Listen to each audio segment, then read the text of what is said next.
Guys आइए हम लोग अब फिजिक्स के सीबीएसई फिजिक्स पेपर के जो है क्वेश्चन नंबर 7 में चले। सीबीएसई क्वेश्चन इसका जो आंसर होगा गाइस वह बी होगा, B ultraviolet rays. Question जो था, क्वेश्चन जो है आपको कि कौन सा ईएम वेव्स को which EM waves are use for purification of water के प्यूरिफिकेशन में कौन सा ईएम वेव्स यूज होता है।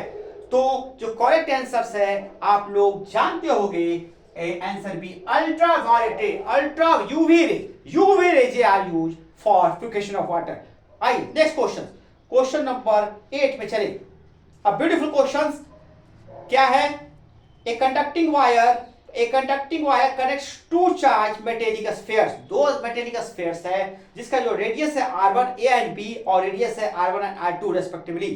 जब दोनों स्फीयर्स को जिसका रेडियस r1 r2 है, a और b स्फीयर्स, उसको हम कनेक्ट कर देते हैं तो आप जानते हो कि पोटेंशियल va बराबर vb या v1 बराबर v2 हो जाता है। तो हमारा जो है उससे हम लोग Q1/Q2 हम लोग निकाल लेंगे और वह जो है हमें मिल जाएगा R1/R2 या R2/R, शायद हम लोग सॉल्व कर लेंगे Q1/Q2 को पोटेंशियल से, V1 बराबर V2 से। और देन हमें जो एक क्वेश्चन पूछा है कि ratio of electric fields EA/EB, then जो आंसर हमने ऑब्टेन किया यहाँ पर EA/EB या E1/E2 is R2/R1, that is answer is B हमारा 8 का बी, जिसमें हम लोग जब दो स्फीयर्स को A और B दैट मींस 1 और 2 स्फीयर्स को जब कनेक्ट कर देते हैं वायर से तो पोटेंशियल से हो जाता है। तो उसके जो है सरफेसेस पर हमारा इलेक्ट्रिक फील्ड्स क्या होगा उसको हम सॉल्व करते हैं, तो E1/E2 R2/R1। चलिए नेक्स्ट क्वेश्चंस में हम लोग बढ़ते हैं। नेक्स्ट क्वेश्चन जो हमारा है क्वेश्चन नंबर हमारा है क्वेश्चन नंबर 9। एक मिनट हम देख लेते हैं क्वेश्चन नंबर 9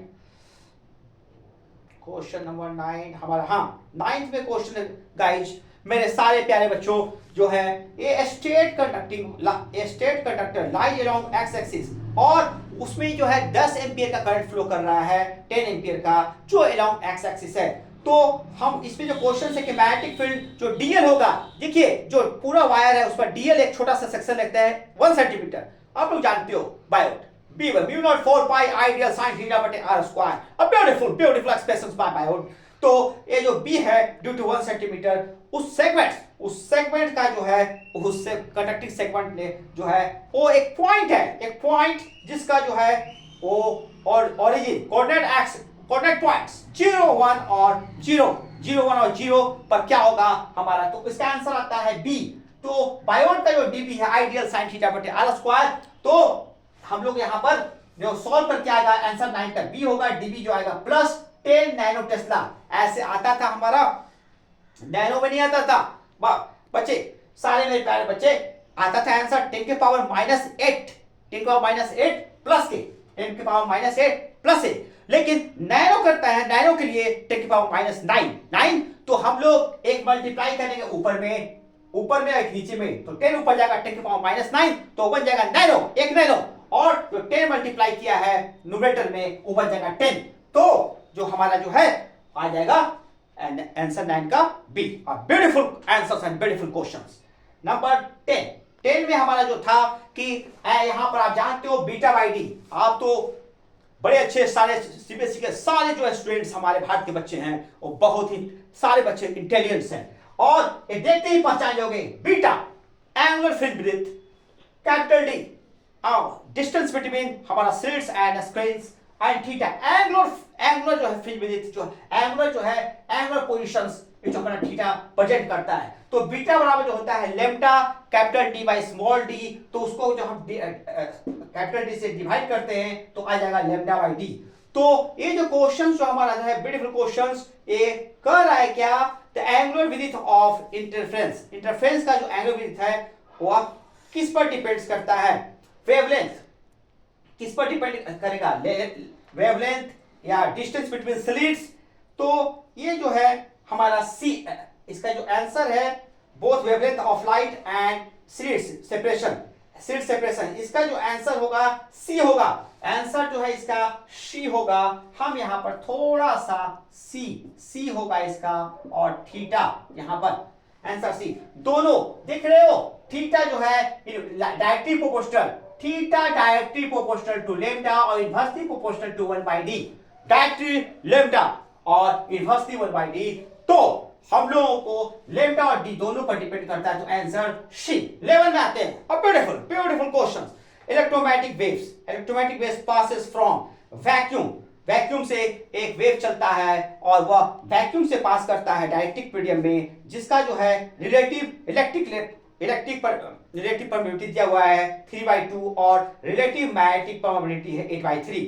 तो हमारे पास एक ब्यूटीफुल ब्यूटीफुल क्वेश्चन जो है इक्वेशंस है, mu not into epsilon not बराबर 1 पाई कितना सी स्क्वायर। जो सी होता है वो हम इसको अनदर वे में कर सकते हैं, C equal to speed of light equal to 1 pi under root जो है mu naught permittivity into permittivity. तो जो मीडियम में होगा, हम लोग मीडियम में वैक्यूम का स्पीड सी माना और मीडियम में भी माना, तो हम लोगों के पास, हाँ स्टूडेंट्स, तो मैं बात कर रहा था सीबीएसई क्वेश्चन पेपर जो है फिजिक्स 2026 का क्वेश्चन नंबर 11 में जो है आपका कि ये क्वेश्चंस है काफी ब्यूटीफुल, काफी अच्छा खूबसूरत क्वेश्चंस है कि ये वेव पास करता है अगर वैक्यूम से हमारा किसी मीडियम में, डायरेक्ट्रिक मीडियम में, जिसका जो है रिलेटिव परमिटिविटी जो है 3/2 है और रिलेटिव मैग्नेटिक जो है परमिबिलिटी 8/3 है। तो एप्सिलॉन नॉट और म्यू नॉट ये दो होते हैं। एप्सिलॉन नॉट रिलेटिव जो है इलेक्ट्रिक परमिबिलिटी और मैग्नेटिक जो है परमिबिलिटी जो होता है क्या 8/म्यू नॉट, और एप्सिलॉन नॉट इलेक्ट्रिक परमिटिविटी। तो ये जो है हमारा जो इक्वेशंस होता है जो C equal to 1 pi under root mu naught into epsilon naught, उससे जो है हम लोग इसको कैलकुलेशन करते हैं। जब कैलकुलेशन करेंगे तो हमारा यहाँ पर जो V आएगा वह C/2 आता है 11th का C। तो C जो होता है हमारा C जो है क्या होता है lambda by lambda equal to होता है C बाई म्यू। तो C इक्वल टू होगा हमारा यहाँ पर जो C इक्वल टू जो हमारा होगा जो C equal to lambda mu. तो हम देखते हैं कि जो V का जो आंसर है C/2 लेम्डा पर भी डिपेंड करता है और म्यू पर भी डिपेंड करेगा। तो यहाँ पर हम लोग और ये भी जानते हैं कि कोई भी वेव्स का जो है फ्रीक्वेंसी, जब वह एक मीडियम से दूसरे मीडियम में, जब कोई वेव एक मीडियम से दूसरे मीडियम में इंटर करता है तो उसका फ्रीक्वेंसी कांस्टेंट होता है और वेवलेंथ चेंज होता है। तो यहां पर फ्रीक्वेंसी चेंज नहीं होगा, वेवलेंथ चेंज होगा। तो कितना से, तो हमारा 2 λ/2 जो λ/2 फैक्टर से वह कब चेंज हो जाएगा। तो आंसर होगा C, wavelength is half and frequency remains unchange. Answer होगा सी, वेवलेंथ हाफ हो जाएगा और फ्रीक्वेंसी हमारा अनचेंज होगा। क्वेश्चन नंबर 12, ठीक है, अनदर ब्यूटीफुल क्वेश्चन जो है a resistor and inductor of negligible resistance. एक रेसिस्टर और इंडक्टर को जो है हम लोग एक सर्किट लेते हैं 20 वोल्ट के सोर्स से, 20 वोल्ट के इस सोर्स में सीरीज कनेक्शंस में हम लोग कनेक्ट कर देते हैं। अब ब्यूटीफुल, तो हम लोगों का जो है कह रहा है कि वोल्टेज थ्रू हमारा जो रेसिस्टर से V1 plus V2, V net equal to V1 plus V2, तो V1 है 12 वोल्ट है, तो वोल्टेज जो है हमारा इंडक्टर से क्या होगा गाइस, आप जानते होंगे ब्यूटीफुल। यहाँ पर हमारा ये जो है 12th का हमारा ऐसा डायग्राम होता है VR और VL। तो हमारा V नेट हमारा दिया हुआ है 20 दिया हुआ है गाइस। तो यहां पर हमारा क्वेश्चन नंबर 12, एक सेकेंड मैं देख लेता हूं। हाँ, तो 20 वोल्ट जो V नेट है, टोटल V नेट हमारा है 20, तो हो जाएगा 400 equal to VL square plus VR square. अब ब्यूटीफुल, तो VR हमारा दिया हुआ है 12, तो VL स्क्वायर हो जाएगा 400 माइनस 144, तो आ जाएगा 256 का जो है हमारा अंडर रूट होता है 16। क्या होता है गाइस 16, तो 16 वोल्ट यहाँ पर जो है हाँ, तो यहां पर हमारा जो है जो आ जाएगा इसका आंसर 12th का डी 16 वोल्ट हमारा होगा। 16 वोल्ट हमारा 256 का जो है अंडर रूट जो होता है स्क्वायर रूट होता है वह 16 वोल्ट। तो जो 16 वोल्ट से जो पोटेंशियल डिफरेंस होगा उस इंडक्टर का, उस नेग्लिजिबल जो हमारा जो है इंडक्टर का रेजिस्टेंस का 12 था और जो है इंडक्टर का जो है वो 16 होगा। जो हमने फॉर्मूला ये बताया है उससे आप निकाल सकते हो। Another beautiful question is question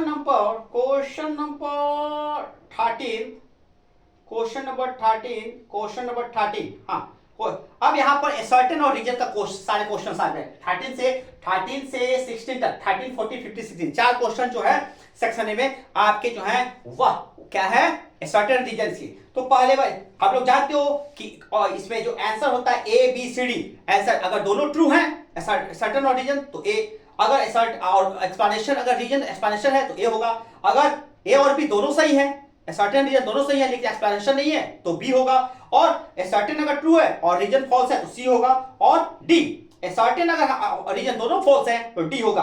पहला क्वेश्चन कहता है 13 में बोर एटॉमिक हाइड्रोजन मॉडल है और उसमें जो है जो एनर्जी लेवल्स N1 to 3 क्या लेवल ऑफ पी आपका जो होते हैं वो कहता है कि वह डिस्क्रीट होते हैं, डिस्क्रीट मतलब सेपरेटली डिफरेंटली N1 to 3, और क्वांटाइज्ड बोर्स का थ्योरी था हमारा angular momentum L R cross P हमारा जो है उसके साथ L हमारा तो MBR बराबर NH/2 पाई क्वांटाइज्ड हमारा MBR तो बिल्कुल राइट है हमारा। बोर का एटॉमिक मॉडल जो है क्वांटाइज्ड होता है और रीजन असर्टेन सही है। फिर रीजन में हाइड्रोजन आइटम एंड इलेक्ट्रॉनिक जो इलेक्ट्रॉन मूव करता है इस ऑर्बिट में वह सेंटीमीटर फोर्स से करता है, बिल्कुल राइट हमारा, क्योंकि इसमें हमारा FFC बराबर होता है mv²/r जो यहाँ पर r जो है वो rn जो है रेडियस आप लोग जानते हो, इसमें rn equal to 0.56 into n² हमारा 0.56 इंटू n² हमारा एमस्ट्रॉन हमारा। तो जो है पोजीशन जो होता है जो एनर्जी लेवल्स होते हैं वो r पर डिपेंड करते हैं, n बराबर 1 to 3 पर rn पर, और रेडियस होता है rn equal to r1 r2 r3। Good, तो यहां पर जो है कि इलेक्ट्रॉन r1 r2 r3 अलग अलग ऑर्बिट्स में मूव कर रहे हैं, तो यहां पर इस जगह पर आपको जो है जो सेंटीमीटर फोर्स होगा वह भी जो है डिपेंड्स करेगा, वह r1 r2 r3 अलग अलग ऑर्बिट्स के इलेक्ट्रॉन्स पर अलग अलग फोर्सेस एक्ट करेंगे। तो बी जो है आंसर हो जाएगा इसका 13 का ए कि दोनों सर्टेन और रीजन सही है और जो रीजन है वो एक्सप्लेनेशन है सर्टेन का। कैसा है? ब्यूटीफुल। हमारे प्यारे बच्चे सब सही बनाए होंगे उम्मीद करता हूं। आइए अनदर ब्यूटीफुल क्वेश्चन 14 में हमारा सर्टेन रीजन्स ये जो है mass of nucleus is less than sum of the masses of the nucleus, right. हम लोग जानते हैं इस मास डिफेक्ट हम लोग पढ़े हुए हैं, मास डिफेक्ट क्या? Mass defect is equal to sum of the masses of nucleus, proton cross neutrons minus mass of nucleus. हमारा राइट सर्टेन सही है, सर्टेन बिल्कुल राइट है। तो 14 का हो जाएगा सी जो है हमारा जो है 14 का वह सर्टेन सही है, और बी हमारा इसमें energy absorbed when nucleus are bonded. तो कहता है रीजन कि कहता है सर्टेन का रीजन दे रहा है कि जब हम लोग जो है एनर्जी एब्जॉर्ब किया जाए, जब हम लोग न्यूक्लियस का फॉर्मेशन करते हैं, न्यूक्लियस बिकम्स टुगेदर। या रॉन्ग आंसर क्या है? राइट क्या है? जब एनर्जी रिलीज करता है कैसे? जब हमारा न्यूक्लियस का फॉर्मेशन होता है तो जब भी हम लोग न्यूक्लियस का फॉर्मेशन करते हैं तो एनर्जी रिलीज होता है, नहीं होगा नॉट हमारा एब्जॉर्ब नहीं होता बल्कि रिलीज होता है। तो रीजन गलत है, तो ऑप्शन इज सी, ऑप्शन से राइट नंबर। अगला नेक्स्ट क्वेश्चन से ब्यूटीफुल 15 में असर्टेन करता है ऑल एटम्स ए नेट मैग्नेटिक मोमेंट 9 एक पर्टिकुलर, ठीक है। हमारा जो है किसी भी एलिमेंट में किसी भी अलग अलग एलिमेंट्स का मिलियंस ऑफ एटम्स होते हैं, तो ऑल एटम्स का कोई नेट मैग्नेटिक मोमेंट नहीं होता, अलग अलग मैग्नेटिक मोमेंट मैग्नेटिक जो होते हैं, मैग्नेटिक डाइपोल मोमेंट का हो, मैग्नेटिक डाइपोल मोमेंट का हो आपका M बराबर NIE हमारा, ठीक है। तो जो मैग्नेटिक डाइपोल मोमेंट होता है वह अलग अलग और एटम्स का डिफरेंट होता है, इसीलिए हमारा जो है ये जो है असर्टेन जो है सही नहीं है, फॉल्स है, फॉल्स है, फॉल्स है। ये हमारा जो है 15 का जो है हमारा डी होगा, क्योंकि ये सर्टेन फॉल्स है। और रीजन क्या करता है, a current loop does not always behaves a magnetic dipole moment. नहीं, नो गाइस, हर सर्कुलर लूप का एक जो है जिसमें करंट फ्लो कर रहा है, उसका हर इच करंट लूप का एक नेट एक मैग्नेटिक डाइपोल मोमेंट होगा, ठीक है। तो एक क्वेश्चन कर रहा है कि नहीं होगा, नहीं तो एक गलत होगा। तो 15 का डी जो था कि a certain region both incorrect, तो आंसर हमारा सिर्फ यही होगा D. Last question of section A का another beautiful question is a certain, कहता है कि इफ एक्साइटेड इलेक्ट्रॉन एक्साइटेड है और पास कर रहा है स्लिट से थ्रू ए नैरो स्लिट, तो क्या डिफ्रैक्शन पैटर्न ऑब्जर्व होगा। देखो गाइस, हम लोग ने डिफ्रैक्शन पैटर्न में पढ़ा था कि जब हम लोग एक प्लेन वेव फ्रंट्स सर्कुलर और हमारा जो है सिलेंड्रिकल और हमारा जो है एक प्लेन वेव फ्रंट को पार्ट हम लोग क्रॉस करवाते हैं, होता है three types of wave fronts. उसमें जो प्लेन वेव फ्रंट्स को स्मॉल स्लिट वाले जो है स्लिट से पास करवाते हैं, होल वाले स्लिट से पास करवाएंगे तो डिफ्रैक्शन होता है। लेकिन यहां पर उसकी जगह, ठीक है, वो वेव कैरेक्टर होता है। Plane waves in wave fronts जो होते हैं वह वेव कैरेक्टर्स होता है। लेकिन यहां पर जो क्वेश्चन है कि एक्साइटेड इलेक्ट्रॉन्स आल्सो, आप जानते हो कि electron is a charge particle is also has a mass and charge. जब भी जो है हमारा कोई भी एक्साइटेड चार्ज जो हमारा जो है वैक्यूम हो चाहे मीडियम हो, वो अगर ट्रेवल करता है तो वह क्या है, उसमें ईएम वेव्स है, उसमें वेव कैरेक्टरिस्टिक्स है। तो डिफ्रैक्शंस के लिए चाहिए वेव कैरेक्टरिस्टिक्स। जो एक्साइटेड चार्ज पार्टिकल्स भी कहीं भी मूव करेगा तो उसमें ईएम वेव्स होगा, उसमें वेव कैरेक्टरिस्टिक्स होंगे, वो स्लिट से भी पास करेगा। तो इसका मतलब है कि आपका सर्टेन सही है। Reason electron behave as both particle and waves, right, बिल्कुल सही है। क्योंकि इलेक्ट्रॉन जो है उसमें चार्ज और मास दोनों होते हैं। तो वह डी ब्रोगली क्या कहा, lambda equal to h by p, मतलब लैम्डा वेव को और पी मोमेंटम इलेक्ट्रॉन के मोमेंटम पी और लैम्डा दोनों के बीच में रिलेशन डी ब्रोगली। तो इलेक्ट्रॉन बोथ जो है चार्ज पार्टिकल्स वह कहीं भी हो उसके बाद ईएम वेव्स होता है, क्योंकि डेविसन जर्मन ने 16 का ए होगा, 16 का ए, बोथ आर ट्रू। और ये जो है हमारा electron behaves as a charge particle, charge और मास दोनों होते हैं, पार्टिकल वेव्स नेचर दोनों होते हैं, उसके कारण से ही वह डिफ्रैक्शन पैटर्न को हैपन कर पाता है। इसलिए 16 का जो है ये होगा both a certain reason correct, और रीजन जो है करेक्ट एक्सप्लेनेशन होगा ए सर्टेन का, right.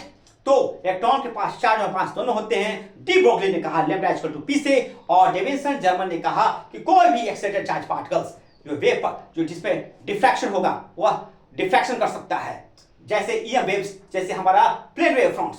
Thank you guys, I am Vimal sir. और आपको ये जो सारे जो हैं एक्सप्लेनेशंस कैसे लगे, मेरे जो है चैनल्स को पर उस पर कॉमेंट्स लिखें, मुझे व्हाट्सएप करें, और हर जो है कोई भी सेक्शंस का सवाल हो, कोई भी आईटी नीट का सवाल हो, मेरे व्हाट्सएप, मेरे चैनल यूट्यूब चैनल जो फिजिक्स वाले सर पर आकर के अपना कमेंट सवाल पूछ सकते हो। Thank you for today.